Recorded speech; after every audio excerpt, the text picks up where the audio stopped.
next burning question to Susheela Rani, which I have to ask. How do you deal with people agreeing to disagree with a single step test? We all know everybody has vouched for the fact that, and you and me have dealt with jointly with many such people that also we are aware of. So, how do we get them round to explain to them the ground realities in our country? And that this is, like Jayam said, at least you're picking up 60%. At least you're not missing the whole lot of them. So, how do you convince them to become the converts? It is not a question of so much convincing, but it's a question of getting themselves to commit to the single step test. One thing that I ask is, quite often it is the physicians who come up and say, no, we want to follow the IADPSG. I said, let the woman come fasting and then, we will do the IADPSG. I said, fine. For IADPSG, the woman has to come fasting. What time do you think your pregnant woman can come fasting? If she has got up at 6 o'clock in the morning and comes to your clinic at 11 o'clock in the fasting, do you think the fasting value is still valid? Do you think the fasting value is still valid? Absolutely no. It cannot be valid. She has put in so much of physical activity. A woman, especially in the Indian household, is extremely busy in the mornings. And by the time she finishes all her work and reaches in a fasting state, and that to a pregnant woman, that fasting value cannot be valid at all. So in the very beginning itself, this kind of a testing with an IADPST value is not practical to our community. If it is possible for her to come at 8 o'clock in the morning for the test, as soon as she gets up, then maybe there is some validity to the test. Now, when I ask this question, most of them come around, it is not possible. Yes, there can be vary. And then somehow I get them to agree to get the DIPSI test done. So this is one way. And then if they got continuously disagreeing to what I say, I said, okay, fine. At least you get the IADPST done. It is better to get some test done that is valid than not to test our pregnant women at all. So this is what I would say. They'll say, no, our women will come. They'll come in the morning. They'll come any number of times that we ask them to. I said, okay, fine. That is only a small set of women that you're talking about. You need to look at the larger perspective, and then that may not be practical.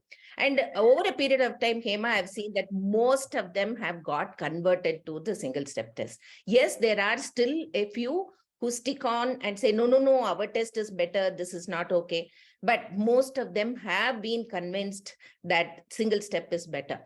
And then another point that I want to add is in our practice, where 1 in 4 pregnant women has got diabetes, gestational or pre-gestational, I would say treat every pregnant woman who walks into a clinic as diabetic unless their test proves otherwise. Right.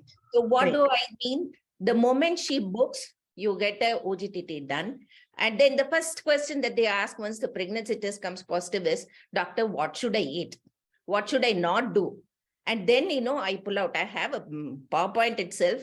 And then I pull out, I'll say, this is the kind of food that you need to eat. Just because you're pregnant, you cannot indulge. So at the very beginning, we need to prevent her from getting converted into a gestational diabetic. That is one thing.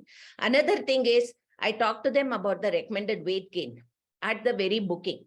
Because we know the more weight gain that they have during pregnancy, the more the chances that they can become diabetic. So I talk to them about recommended weight gain. I talk to them about MNT, even though they have normal sugars, because that works in prevention of gestational diabetes, I feel.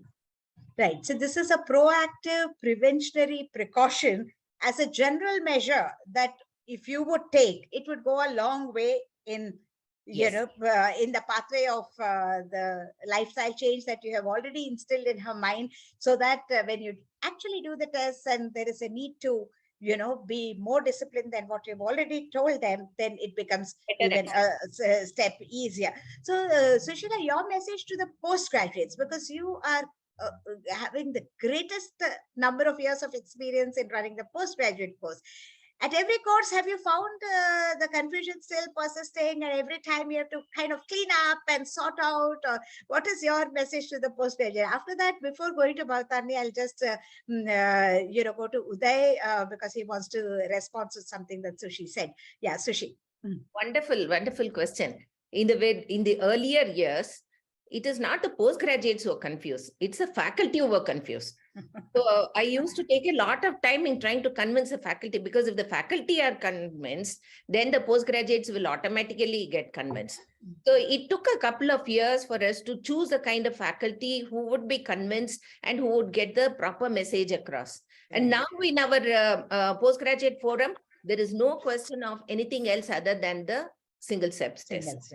So it has, all over South India, this is what we see, that wherever postgraduate teaching happens, we talk only about the single step test.